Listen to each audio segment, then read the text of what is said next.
I am trying to tell the situation of my friend, who married, though not absolutely usually, an Uzbek woman. For example, he worked in the construction commerce, organized the labor market for migrants from Central Asia. He had a number of his own people, Uzbek foremen, each of whom had his own brigade of workers. He organized their arrival, seasonal accommodation, execution of all documents important for work in the FMS, brought them together with employers, and received a good percentage for this. And then sometime in late autumn, when the migrants were going to leave home, they sat and drank with him. And the conversation went on about the fair sex.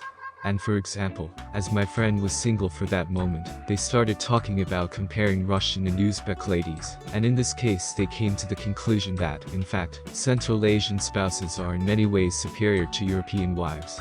And this one thing, the workaholic began to recommend and convince him to marry an Uzbek woman.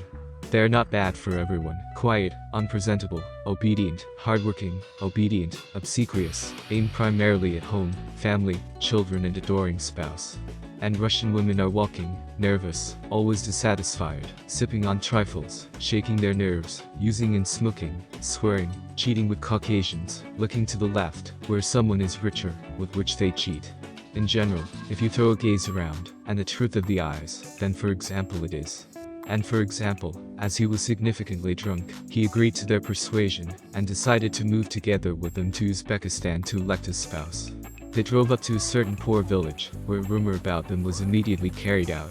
Everyone understands, in fact, that migrant workers returning home with the money they earned in the Russian Federation are listed there as oligarchs. When they found out, in fact, that a Russian had arrived with them, looking for a spouse for himself, they immediately organized a bride. Gathered in a kind of sakla, the guardians brought the girls brides.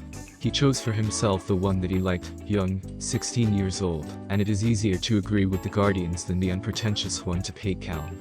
$550 turned out to be more than enough, and no one remembered about the characters and customs. In fact, it is impossible for a Muslim woman to marry a non-Muslim, etc. He brought her to his home, filled out all the papers for a living. And everything is fine with him at the moment he is at work, and the correct Nargiza is waiting for his home, cooking, washing, ironing, cleaning, and meeting him from work. Subscribe to my YouTube channel, share the video with your friends, enter your text here to hear it.